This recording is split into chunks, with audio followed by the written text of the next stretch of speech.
So hello दोस्तों की हाल चाल थोड़े सारा दा एक काफी तो स्वागत है मेरी एक नवी वीडियोज। तो गाइस जैसा कि इस वीडियो के थंबनेल पे आप देख के आए हो, इस वीडियो में हम क्या बात करेंगे केदारनाथ यात्रा की, कहां से, ऋषिकेश से। तो पूरे इंडिया से जो बहुत सारे लोग हैं केदारनाथ की यात्रा करना चाहते हैं और वो ऋषिकेश पहुंचते हैं डिफरेंट डिफरेंट जगहों से, बट उनको आगे डाउट होता है कि हम यहाँ पे ऋषिकेश या देहरादून या हरिद्वार तक तो पहुंच जाएंगे, उसके आगे की जर्नी हमको कैसे करनी है, उसके आगे की जर्नी की डिटेल्स उनको नहीं पता होती कि क्या क्या चीजों का उनको ध्यान रखना है, क्या क्या चीजें उनको, कुछ ऐसी ऐसी चीजें होती है जो कहीं पे भी मेंशन नहीं होती। वो सारी छोटी से छोटी डिटेल्स आपको यहाँ पे बताने वाला हूँ कि कैसे आपको यहाँ से जर्नी स्टार्ट करनी है, कितने आपके पैसे लगने वाले हैं, क्या क्या चीजें आपको ध्यान रखनी है और क्या क्या चीजें आप देखनी है और कैसे आपको पूरी जर्नी करनी है। तो वीडियो को बिना स्किप करे एंड तक देखना, पूरी जो केदारनाथ की 2024 की जर्नी आपको बताऊंगा कैसे करनी है। उससे पहले ठीक है, अगर आपको केदारनाथ आप करने जा रहे हैं तो मैंने पूरी सीरीज बनाई है जिसमें मैंने केदारनाथ जाने के हर एक पार्ट को छोटा छोटा करके डिफाइन किया है, जिसको आप देखेंगे तो आपको केदारनाथ से रिलेटेड सारी इंफॉर्मेशन पता लग जाएगी। इस वीडियो में हम जो जर्नी डिस्कस करने वाले हैं वो डिस्कस करने वाले हैं ऋषिकेश से लेके केदारनाथ तक। तो शुरू करते हैं। जैसे कि आपको पता है कि केदारनाथ धाम के जो कपाट है वो 10 मई 2024 को ओपन हो रहे हैं। तो रजिस्ट्रेशन है वो 15 अप्रैल से ऑलरेडी स्टार्ट हो चुकी है। तो जिन लोगों को भी केदारनाथ जाने का सोच रहे हैं, सबसे पहला काम उनको क्या करना है कि उनको अपनी रजिस्ट्रेशन करानी है केदारनाथ जाने के लिए। रजिस्ट्रेशन प्रोसेस है, आपके पास दोनों ही ऑप्शन अवेलेबल है, या तो आप ऑफलाइन या ऑनलाइन करा सकते हैं। ऑनलाइन घर बैठे बैठे आपकी जो रजिस्ट्रेशन है बिल्कुल फ्री ऑफ कॉस्ट हो जाती है। रजिस्ट्रेशन कैसे करानी है उसके लिए मैंने डायरेक्ट वीडियोस बना रखे हैं, नीचे डिस्क्रिप्शन में दोनों वीडियोस के लिंक दिए हुए हैं, ऊपर आई बटन पे भी आपको दोनों वीडियोस के जो लिंक है देखने को मिल जाएंगे। दोनों दो पार्ट्स में बनाएंगे, जिसमें मैंने बताया कि कैसे आप वेबसाइट के थ्रू है जो अपनी रजिस्ट्रेशन कर सकते हैं, या आप कैसे डायरेक्टली व्हाट्सएप के थ्रू अपना रजिस्ट्रेशन पास है जो केदारनाथ के लिए जनरेट कर सकते हैं। रजिस्ट्रेशन पास एक कंपलसरी है जिसको आपको कराना पड़ेगा, बिना रजिस्ट्रेशन पास के आप केदारनाथ है जो विजिट नहीं कर सकते। उसके बाद जब आप जाने वाले हैं केदारनाथ से तो क्या रूट रहेगा, देखो अगर जैसे आप अपनी बाइक या गाड़ी पे जा रहे हो तो आपके लिए रूट में बता दे रहा हूं। जो लोग बस से जाने वाले हैं उनको रूट की टेंशन नहीं है, बट जो लोग खुद से ट्रेवल करने वाले हैं उनको रूट है पता होना चाहिए। तो जो रूट रहने वाला है वो सबसे पहले आप हरिद्वार से ऋषिकेश जाने वाले हैं, ठीक है। हरिद्वार से ऋषिकेश तक का जो डिस्टेंस है वो 24 किलोमीटर का। उसके बाद आप ऋषिकेश से देवप्रयाग जाएंगे, देवप्रयाग से आपको 74 किलोमीटर तक का डिस्टेंस है। देवप्रयाग पे आप रुकेंगे, देवप्रयाग में रुक के आप देखेंगे, क्या देखेंगे, देवप्रयाग संगम। देवप्रयाग संगम आपको रोड पे चलते बिल्कुल सामने दिख जाएगा, आप वहां से पहले संगम देख सकते हैं। आप चाहे तो नीचे संगम तक भी जा सकते हैं और मंदिर के दर्शन करके आ सकते हैं। उसके बाद आप देवप्रयाग से जाएंगे श्रीनगर, श्रीनगर से आप जाएंगे रुद्रप्रयाग, श्रीनगर से रुद्रप्रयाग जाते हुए रास्ते में आपको धारी देवी टेंपल देखने को मिलेगा, जहां पे आप रुकेंगे। धारी देवी टेंपल को, ठीक है, वो चारों धामों का प्रोटेक्टर भी माना जाता है, तो उस टेंपल के दर्शन भी जरूर करके जाए। उसके बाद आप जाएंगे रुद्रप्रयाग, रुद्रप्रयाग से आप जाएंगे सोनप्रयाग, ठीक है। रुद्रप्रयाग से सोनप्रयाग के बीच में काफी सारे गांव हैं जो आपके आने वाले, कौन कौन से, अगस्त्यमुनि आएगा, गुप्तकाशी आएगा, फाटा आएगा, सीतापुर आएगा। सीतापुर है जो लास्ट पॉइंट है जहां तक बसेस जाती है, जहां पे आपको बस स्टैंड देखने को मिल जाता है सोनप्रयाग का। उसके बाद अगर आप प्राइवेट टैक्सी वगैरह से जा रहे हैं तो लास्ट पॉइंट जो आपका रहने वाला है वो सोनप्रयाग रहने वाला है। अगर आप अपनी गाड़ी, बाइक या प्राइवेट टैक्सी से जा रहे हैं तो सोनप्रयाग तक आप जाएंगे। सोनप्रयाग के बाद आपको, ठीक है, सोनप्रयाग से गौरीकुंड जाना पड़ेगा शेयर टैक्सी से। शेयर टैक्सी का जो किराया रहता है वो 50 रुपए रहता है। उसके बाद आप जो गौरीकुंड से ट्रैक करेंगे केदारनाथ का जो रहने वाला है 22 किलोमीटर का। तो ये आपका पूरा रूट है जो आपको फॉलो करना है। अब सारी चीजें डिटेल में बताऊंगा, ट्रैक के बारे में फिर से दोबारा से डिटेल में बताऊंगा, तो अभी टेंशन मत लो। ये आपको सिर्फ अभी रूट बताया कि जो लोग हैं अपनी गाड़ी पे जाने वाले हैं उनके लिए सिर्फ शहरों के नाम बता दी कि यहाँ आप जा सकते हो।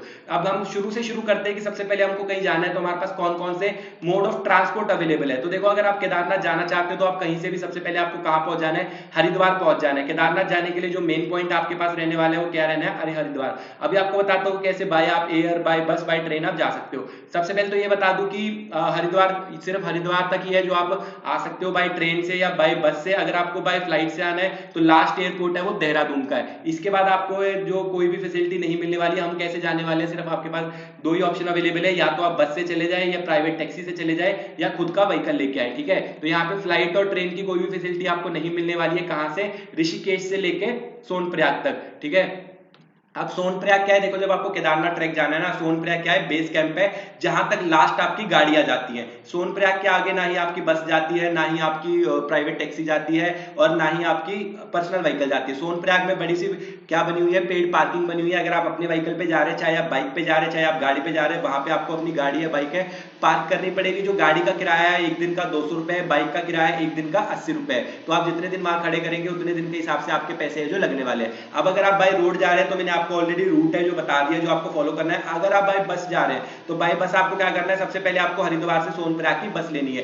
टोटल जो हरिद्वार से सोनप्रयाग का डिस्टेंस है वो 300 किलोमीटर का रहने वाला है, जिसको कवर करने के लिए 10 से 12 घंटे का आपका समय है जो लगने वाला है। बस की आपके पास दो ऑप्शन अवेलेबल है, या तो आप सरकारी बस में जा सकते हैं या प्राइवेट बस में जा सकते हैं। तीसरी ऑप्शन आपके पास अवेलेबल अवेलेबल है प्राइवेट टैक्सीज। एक बात ध्यान से बता रहा हूँ, बहुत ध्यान से सुनना, जो आपको कहीं भी कोई भी नहीं बताएगा। देखो बहुत लोग आपको ये बता देंगे कि बस जाती है, बट कोई ये नहीं बताएगा कि जो बस का टाइम है, चाहे आप हरिद्वार से जाएं, ठीक है, हरिद्वार और ऋषिकेश दोनों जगह से सरकारी बसें जो चलती हैं, कहाँ के लिए, सोनप्रयाग के लिए, हरिद्वार टू सोनप्रयाग, ऋषिकेश टू सोनप्रयाग। ऋषिकेश से सिर्फ 2 या 3 बस चलती है सरकारी बस, जो कि सुबह 4 बजे, 5 बजे और 6 बजे चलती है। उसके बाद आपको कोई भी बस सर्विस है जो ऋषिकेश से देखने को नहीं मिलेगी सोनप्रयाग के लिए। तो जो लोग भी ऋषिकेश से सोनप्रयाग जाने का सोच रहे हैं, उनको इन 3 बसों को ही कैच करना पड़ेगा।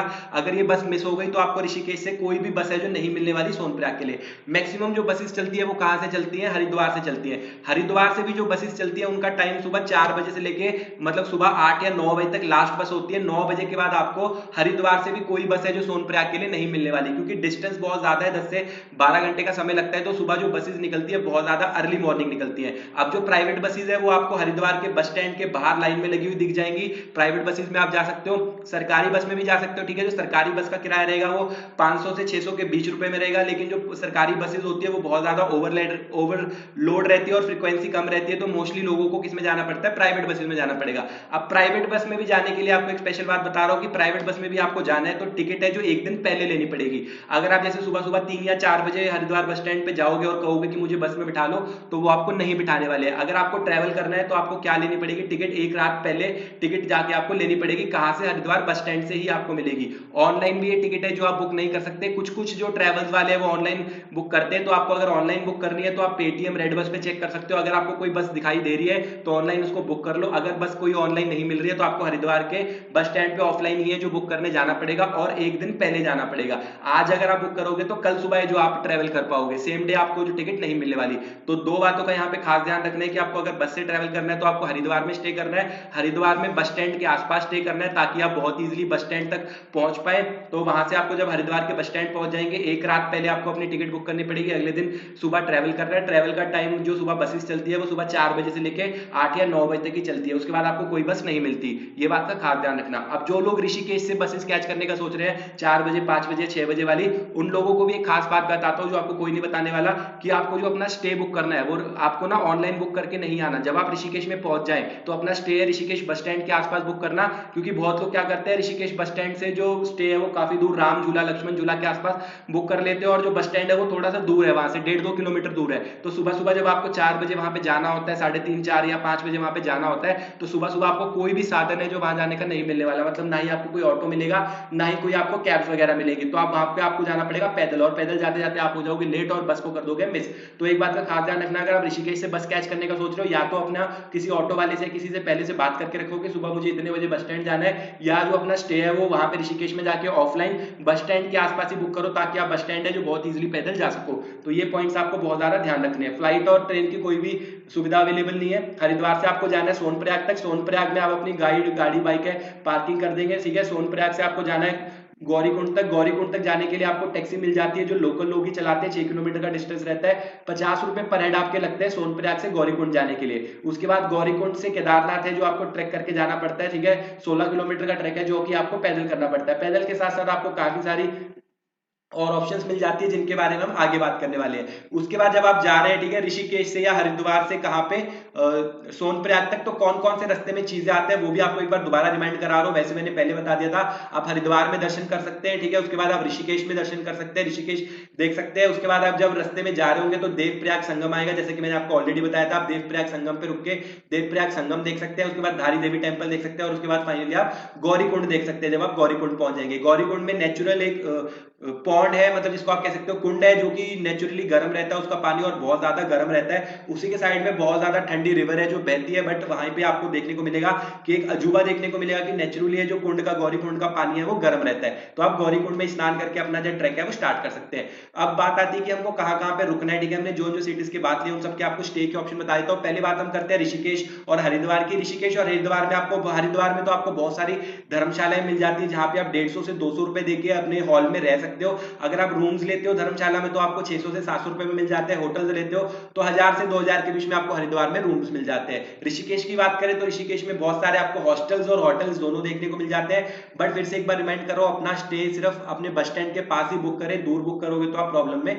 आ सकते हो। सोनप्रयाग की बात करें तो सोनप्रयाग में होटल्स आपको देखने को मिल जाते हैं, होटल्स है जो सोनप्रयाग में वो 2000-2500 रुपए से 2000 रुपए मिनिमम किराया आपका रहने वाला है एक दिन का, ठीक है। 2000 रुपए रहने वाला है जिसमें आप 2 लोग रह सकते हो, 2000 रुपए आपका मिनिमम किराया रहेगा ही रहेगा। तो होटल है जो 2000 रुपए से स्टार्ट होते हैं, लेकिन उसके अलावा जो अफोर्डेबल ऑप्शन होती है वो होती है कि बहुत बड़े बड़े कॉमन हॉल्स बने होते हैं जहां पे आप स्टे कर सकते हो। कॉमन हॉल्स में डॉर्मेट्रीज बनी होती है और एक हॉल बना होता है, तो अगर आप डॉर्मेट्री या हॉल कहीं पे भी रुक रहे हो तो आपको 500 रुपए एक दिन के देने पड़ते हैं, जिसमें आपको एक गद्दा मिल जाता है, एक चादर मिल जाती है, रजाई मिल जाती है और तकिया मिल जाता है, जहां पे आपको हॉल में एक मतलब सोने के लिए एक जगह दे दी जाएगी। तो आप अगर आप मतलब कि ढूंढ रहे हो कि आपको कुछ मतलब चाहिए सस्ते में तो आप वो हॉल में रुक सकते हो, अगर आप होटल वगैरह अफोर्ड कर सकते हो तो होटल्स में रुक जाना। उसके बाद सरकारी स्टे जो कि जीएमवीएन के होते हैं वो अवेलेबल मतलब प्रॉपर्टीज होती है, बट वो पूरा टाइम फुल रहती है क्योंकि लोग उनको एक एक दो दो महीने पहले ही प्री बुक कर लेते हैं, ठीक है। तो वहां पे तो 99% आपको प्रॉपर्टी नहीं मिलने वाली, आपको प्राइवेट ही होटल्स वगैरह में रुकना पड़ेगा।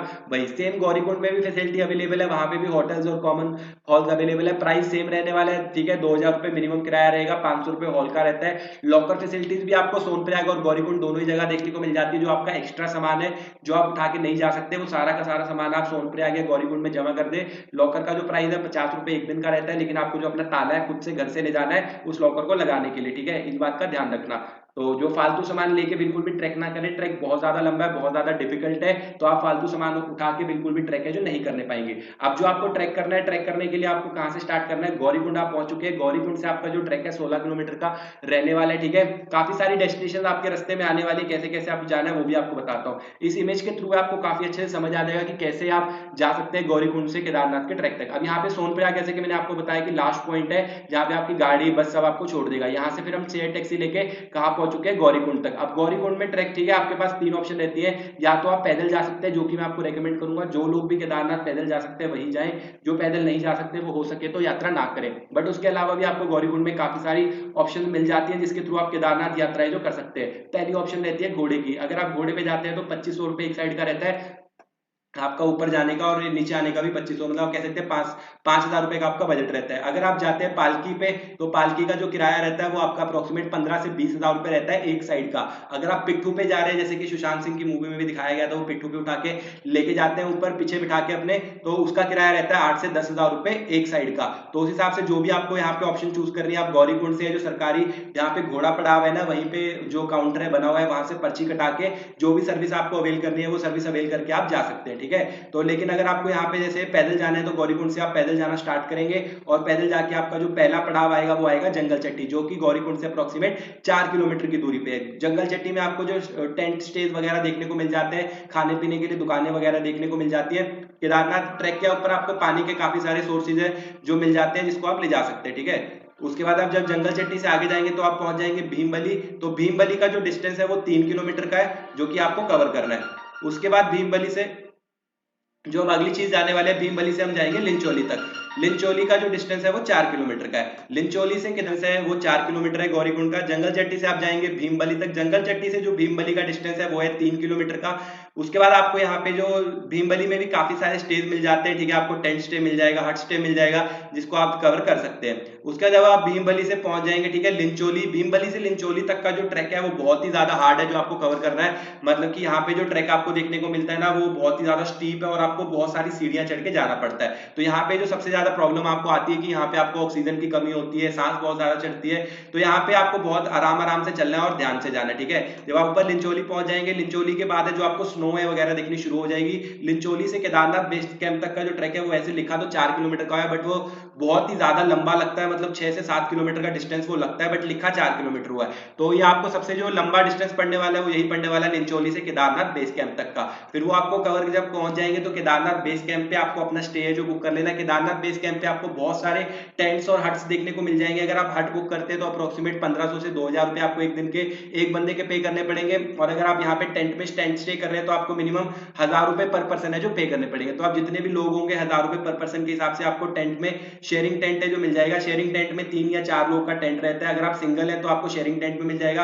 अगर आप 3 या 4 लोग हैं तो आप अपना पूरा टेंट ले सकते हैं, जिसका किराया आपका 1000 रुपए पर पर्सन के हिसाब से आपको देना पड़ेगा। यहीं पे जो आपको सबसे सस्ता है स्टे है मिलने वाला है। इसके बाद अगर आप जो केदारनाथ बेस कैंप से आपको केदारनाथ टेम्पल है दिखना स्टार्ट हो जाएगा। 1 किलोमीटर का डिस्टेंस है जिसको आप जब कवर करेंगे, केदारनाथ मंदिर के आसपास भी काफी सारे होटल्स है जिनका किराया आपको 10,000 रुपए एक दिन का पड़ जाता है और आपको पहले से प्री बुक करके आना पड़ता है। अगर आप ऑन द स्पॉट बुक कर रहे हैं, कोई रूम वगैरह से खाली आप ऑन द स्पॉट बुक कर रहे हैं, तो उसके लिए आपको 15 से 20,000 रुपए एक दिन का किराया जो देना पड़ सकता है। ठीक है, तो इन सब बातों का ध्यान रखें। तो ये आपका हो गया पूरा केदारनाथ का डिस्टेंस। यहाँ पे आपको बता दिया स्टे वगैरह का बता दिया पूरा। ठीक है, कि आपको यहाँ पे केदारनाथ बेस कैंप में ही है जो प्रेफर करना है अपना स्टे वगैरह ले लें, या बेस कैंप से केदारनाथ जाते हुए स्टेज का पता करना स्टार्ट कर सकते हैं। बेस कैंप पे जहाँ पे स्टार्ट होगा, जहाँ पे बोर्ड लगा, वहीं पे आपको सबसे सस्ता स्टे है जो मिल जाएगा, जो मैं आपको रेकमेंड भी करूंगा कि आप यहीं पे ले ले। फूड की बात करें तो काफी सारे होटल्स वगैरह आपको मंदिर के आसपास देखने को मिल जाएगा जहाँ पे आप फूड वगैरह खा सकते हो। बट फूड के लिए यहाँ पे आपको पैसे खर्चने की जरूरत नहीं, क्योंकि केदारनाथ मंदिर के बिल्कुल पीछे है जो यहाँ पे भंडारा पूरा टाइम चलता रहता है। तो जिन लोगों को भी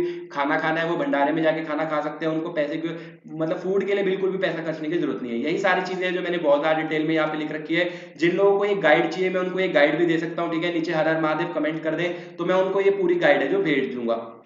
उसके बाद है केदारनाथ जाने से पहले कुछ चीजें हैं जो आपको ध्यान रखनी है, जो आपको याद रखनी है। वो कि पहले केदारनाथ जाने से पहले आपको अपना जिम वगैरह स्टार्ट कर देना है। रेगुलर आपको वॉकिंग करनी है, रनिंग करनी है, ताकि आपका एक स्टेमिना बन सके, आप फिजिकली एक्टिव हो सके। उसके बाद आपको जो कंप्लीट अपना चेकअप करा लेना डॉक्टर से कि आपको कोई प्रॉब्लम वगैरह तो नहीं है और आप बिल्कुल फिट है जाने के लिए। उसके बाद आपको कोई भी दिल की बीमारी या कोई भी अस्थमा की प्रॉब्लम या रेस्पिरेटरी प्रॉब्लम नहीं होनी चाहिए, या हाई बीपी की प्रॉब्लम नहीं होनी चाहिए। अगर आपको इनमें से कोई भी बीमारी है तो केदारनाथ धाम जाना आप अवॉइड करें, क्योंकि वहां पे जो ऑक्सीजन की काफी ज्यादा कमी रहती है और आपकी तबीयत है जो काफी ज्यादा बिगड़ सकती है। तो इस बात का ध्यान रखें कि अगर आप फिट नहीं है वहां जाने के लिए तो वहां जाने का बिल्कुल भी ना सोचें। अगर आप यहाँ पे ठीक है कोई भी पोनी पालकी या कुछ भी बुक करके जाना चाहते हो तो आपको जो सारी सर्विसेज है वो गौरीकुंड या केदारनाथ सोनप्रयाग में ही बुक करके पर्ची कटा के जानी है। ठीक है, जो केदारनाथ का जो टाइम रहता है ट्रैक का वो सुबह 4 बजे से लेकर दोपहर के 1:30 बजे तक ही आप जा सकते हो। तो इस बात का भी ध्यान रखें कि सुबह अपना जो ट्रैक है वो 4-5 बजे तक स्टार्ट कर दे। बहुत लोग हैं जो अपना ट्रैक को लेट स्टार्ट करते हैं। ट्रैक को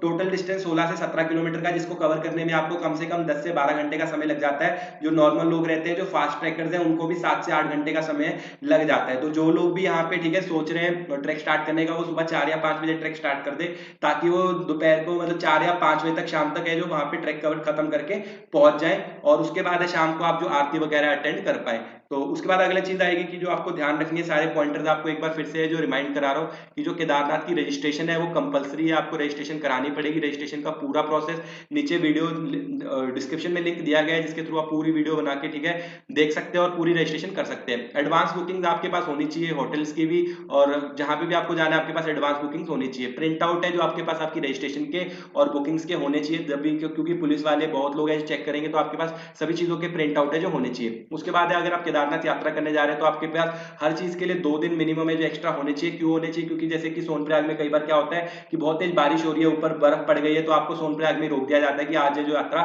नहीं करने दी जाएगी, कल है जो यात्रा दोबारा से खुलेगी। तो बहुत बार आपको स्टे करना पड़ सकता है कि यात्रा आज नहीं हुई, कल स्टार्ट करनी पड़ेगी। तो ठीक है, इसलिए आपके पास 1 या 2 दिन एक्स्ट्रा होने चाहिए यात्रा के ऊपर। उसके बाद आपको जो अपना ट्रैक है वो सुबह जल्दी स्टार्ट कर देना है। लास्ट टाइम जो रहता है 1:30 बजे तक रहता है, तो अगर आपको लेट स्टार्ट कर रहे हैं तो 1:30 बजे से पहले पहले अपना ट्रैक स्टार्ट कर दे, नहीं तो आपको अगले दिन के लिए वेट करना पड़ेगा। अपनी जो मेडिसिन इंपॉर्टेंट मेडिसिन वगैरह है, जैसे कि बुखार, सिर दर्द, उल्टी, पैर दर्द, जो भी इंपॉर्टेंट मेडिसिन है वो आपके पास होनी चाहिए। कम से कम एक एक पत्ता सभी दवाइयों का आपके पास होना चाहिए। मतलब 7 से 8 दिन का कोर्स आपके पास पूरा होना चाहिए दवाइयों का। और ऑक्सीजन सिलेंडर अपने साथ जरूर ले जाएं, क्योंकि पिछले साल भी हर साल ऑक्सीजन की कमी की वजह से काफी सारे लोगों की जो डेथ वगैरह हो रही है। तो आपके अपने साथ सेफ्टी के लिए ऑक्सीजन का सिलेंडर जरूर ले जाए। 800-900 रुपए का ही आता है, अगर अपने साथ जरूर कैरी करके लेके जाए, क्योंकि आपको जरूरत पड़ सकती है, किसी और को जरूरत पड़ सकती है, तो आपके पास होना चाहिए। तो मैं आप सबको जरूर रेकमेंड कर रहा हूँ कि ऑक्सीजन सिलेंडर को बिल्कुल भी मत छोड़ना, अपने साथ जरूर लेके जाना। उसके बाद जो आपके पास पावर बैंक है वो आपको लेके जाने, 1 से 2 पावर बैंक अपने साथ जरूर लेके जाना, क्योंकि वहां पे आपको 1 या 2 दिन बिल्कुल भी इलेक्ट्रिसिटी नहीं मिलेगी, तो आप पावर बैंक के साथ ही अपने फोन वगैरह जो आप चार्ज कर पाओगे। उसके बाद आपके पास एयरटेल या जियो में से कोई एक प्रीपेड सिम है, पोस्टपेड सिम है होना चाहिए, ताकि वो आपका वहां पे काम कर सके। उसके बाद आपकी जो पैकिंग लिस्ट है वो वेरीफाई कर लेना। मेरी पैकिंग लिस्ट है, आपकी जो पैकिंग लिस्ट है वो काफी ज्यादा अच्छी होनी चाहिए, ताकि आपको कोई भी प्रॉब्लम ना आए। केदारनाथ अगर जब आप केदारनाथ बाबा के दर्शन करने जा रहे हैं तो केदारनाथ बाबा के साथ साथ आपको भैरव बाबा के दर्शन भी करने हैं, लेकिन अगर आपको उससे ऊपर भी कोई चीज देखने जाना है तो वासुकी ताल का ट्रैक है जो केदारनाथ से स्टार्ट होता है। केदारनाथ बेस कैंप से एक ट्रैक स्टार्ट होता है जिसको बोलते हैं वासुकी ताल, जो कि वहां पे आप एक लोकल गाइड हायर करके वासुकी ताल का ट्रैक है वो भी करके आ सकते हैं। उसके अलावा ठीक है, ये थी पूरी इन्फॉर्मेशन केदारनाथ ट्रैक की, केदारनाथ ऋषिकेश से लेके केदारनाथ कैसे जाना है, केदारनाथ ट्रैक की सारी इन्फॉर्मेशन है जो मैंने आपको बहुत ज्यादा डिटेल में बता दी। अब आपको बताओ तो कुछ ऐसी प्लेसेस जो आप केदारनाथ जब जा रहे हैं उसके साथ साथ आप विजिट कर सकते हैं। हरिद्वार आप विजिट कर सकते हैं, ऋषिकेश, देवप्रयाग संगम, धारी देवी टेम्पल, यह मैं आपको ऑलरेडी बता दूंगा। उसके अलावा आपको क्या विजिट करना है, सोनप्रयाग, गौरीकुंड, केदारनाथ, ठीक है, भैरव बाबा दर्शन, बसु की ताल, ये सारी चीजें आपको बता दी। अब उसके अलावा जो इंपॉर्टेंट जगह है आप विजिट कर सकते हैं वो है त्रिगुणायन टेम्पल। त्रिगुणायन टेम्पल में ही जो शिवजी जी और पार्वती जी का जो मतलब की शादी हुई थी वो वाले टेम्पल में आप विजिट कर सकते हैं, ठीक है। उसके बाद चौराबरी ताल, रुद्रप्रयाग, द्योरी ताल, ठीक है, ऊखी मठ, चौपाटा, ये कुछ ऐसी जगह हैं जो आप केदारनाथ के साथ साथ विजिट कर सकते हैं। उसके बाद पैकिंग के लिए कुछ इंपॉर्टेंट लिस्ट आपको मतलब पैकिंग के लिए कुछ इंपॉर्टेंट टिप्स बता रहा हूं जो ध्यान में रखना। पैकिंग के लिए मैंने एक अलग से वीडियो बना रखी है जिसका लिंक आपको नीचे डिस्क्रिप्शन में मिल जाएगा, आप वो वीडियो जाके देख सकते हैं। यहाँ पे कुछ इंपॉर्टेंट टिप्स बता रहा हूँ कि जो अपनी पैकिंग करना बहुत ज्यादा लाइट करना, कपड़े आपके पास गर्म से गर्म कपड़ा होना चाहिए। नॉर्मल जैसे दिन में जब ट्रैक करोगे बहुत ज्यादा गर्मी लगेगी उसके अकॉर्डिंग कपड़े होने चाहिए। रात को जो टेम्परेचर है वो माइनस में चला जाता है तो आपके पास बहुत ज्यादा गर्म जैकेट्स होनी चाहिए ताकि आपको ठंड ना लगे, क्योंकि ठंड वहां बहुत ज्यादा पड़ती है। ग्लव्स आपके पास अच्छे खासे, ठीक है, snow proof, water proof gloves होने चाहिए। गर्म टोपियां होनी चाहिए जो कि आप सर पे ले सको। उसके बाद आपके जितने भी जरूरी कागजात हैं वो आप अपने, ठीक है, वाटर प्रूफ बैग में रखिए, एक पॉलिथीन में पैक करके रखिए। आपके पास जो रेन कोट है वो अच्छा होना चाहिए, अच्छी क्वालिटी का रेन कोट घर से ही लेके आए, ठीक है, छतरी वगैरह हो सके वो भी ले सके। जो भी इक्विपमेंट्स आप अपने साथ ले जाना चाहते हैं, जो भी चीजें मैंने आपको इंपॉर्टेंट चीजें बताई है उसकी एक लिस्ट बना के डबल चेक कर ले कि वो सारी आपके पास है भी नहीं। तो ये थी पूरी इन्फॉर्मेशन। फाइनली जो केदारनाथ में आप जा रहे हैं कोई भी गंदगी वहां ना छोड़ के आए, सारा गंद जो आप वहां लेके जा रहे हैं अपने साथ एज इट इज घर लेके आए और अपने डस्टबिन में फेंके, पहाड़ों में भी कोई भी गंदगी ना पिलाए। तो ये थी पूरी इन्फॉर्मेशन केदारनाथ से रिलेटेड, ऋषिकेश से केदारनाथ आपको कैसे जाना है। आई होप आपको इस वीडियो से जो हेल्प मिली होगी। वीडियो पसंद आई हो तो वीडियो को लाइक कर देना, चैनल को सब्सक्राइब कर देना। मिलते हैं अगली किसी वीडियो में, तब तक के लिए बाय बाय।